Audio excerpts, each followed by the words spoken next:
Hola a todos, aquí les comparto un spoiler de esta gran serie GL, Dangerous Queen, basados en la novela. No dudes en suscribirte para estar al pendiente de los nuevos spoilers que traigo para ti. Su voz resonó por todo el lugar, cada palabra fue pronunciada con claridad y convicción, hasta el punto de que los que lo escuchaban tragaron saliva con dificultad. ¿Y qué sabe una desconocida? Yo la crié, yo pagué todo por ella. ¿Cuánto pagas exactamente? Kirapat preguntó en un tono serio, sosteniendo los delicados hombros de la otra en un gesto de protección implícita. Si desea exigir algo, indica una cantidad, pero hazlo razonable. Si puedes adjuntar los recibos, sería aún mejor. Y en cuanto a las entrevistas que diste sobre mí con información falsa, prepárate. Nos veremos en el juzgado. Bua se dio cuenta en ese momento de quién era la mujer que tenía frente a ella, sosteniendo a su hija. Por primera vez sintió miedo. Su postura, su tono de voz e incluso la autoridad que emanaba dejaba claro que estaba en presencia de alguien poderosa. Solo pudo permanecer en silencio, observando cómo se llevaba a su hija. Sin embargo, todavía podía oírse cómo pedía educadamente a algunos estudiantes que borraran las fotos que habían tomado con sus teléfonos celulares. Por favor, borra el video que grabaste. Si algún video se filtra y me perjudica a mí o a tus compañeros, no tendré tanta paciencia.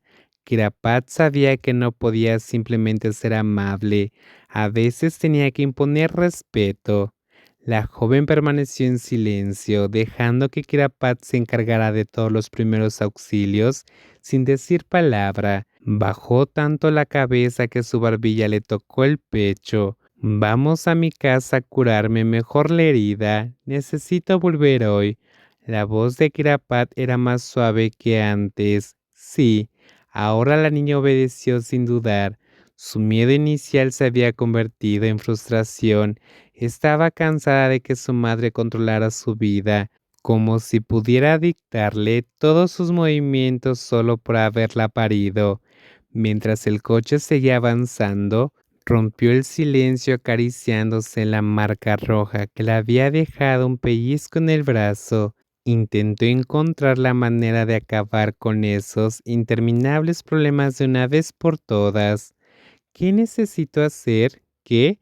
¿Qué necesito hacer para que mi mamá y Kim me dejen en paz? Estaba tan agotada que solo quería salir de aquel lío, pero no veía salida, porque mientras supieran dónde estudiaba y cómo vivía, seguirían interfiriendo. ¿Hasta dónde tengo que correr para alejarme de ellos? Kirapat sintió el dolor en las palabras de la joven. Levantó su cara y le acarició suavemente el cabello. Bonita, a su vez se apoyó en su hombro.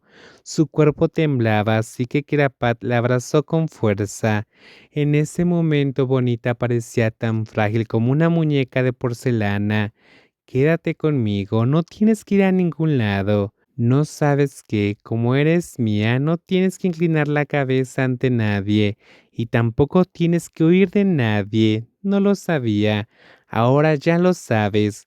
La señorita Kirin se sorprendió al ver a su hija llegar a casa con una niña que vestía un uniforme de estudiante, pero en un estado muy impresentable. Dios mío, ¿qué pasó, Queen? Bonita hizo una reverencia respetuosa a la mujer de mediana edad, cuyo rostro se parecía al de la mujer a su lado. La señorita le devolvió el gesto antes de apresurarse a examinar las heridas, sin que nadie lo esperara. ¿Por qué estás así? Le pedí a Queen que hablara con ella. Mamá, yo no le hice nada. Entonces, ¿quién lo hizo? Bonita forzó una débil sonrisa. Mi madre. El silencio invadió la sala de inmediato. La señorita Green frunció el ceño cuando su hija le pidió permiso para llevar a la niña herida a que la atendieran las heridas. Simplemente asintió sin dudarlo. Después de unos 10 minutos, Kirapat regresó a la habitación. Su rostro mostraba una expresión claramente irritada, pero su madre no quería sacar conclusiones precipitadas. Mamá, ¿quieres decir algo? La niña no vino contigo. Le pedí que esperara en la habitación. La señorita asintió. Sobre las noticias que salieron, creo que todo se está saliendo de control. Ya está afectando a Tana Wasin y al partido. Además, esa persona con la que hablamos de una posible alianza política quiere saber cómo van las cosas. Sé que la situación se complicó, pero sobre esta alianza no recuerdo haber acordado nada. Solo quería que se conocieran mejor, sí. De verdad que no quiero meterme en política, no te obligaré, pero deja de usar estos chismes sobre ti para presionarlos a mí y al señor Weising. Kirapat suspiró frustrada, típico de su madre. Ella siempre sabía exactamente qué estaba pasando y por qué. Sí, había dejado que el chisme se extendiera a propósito, pero si cedía en un punto, su madre pronto pediría más. Mamá, sabes que no puedes obligarme. Es tan difícil complacerme solo una vez. Mamá, si no es alguien que yo elijo, no es nadie. Al menos ve a cenar o haz amigos. Si te gustan las mujeres, no me importa, siempre y cuando sean alguien que me guste.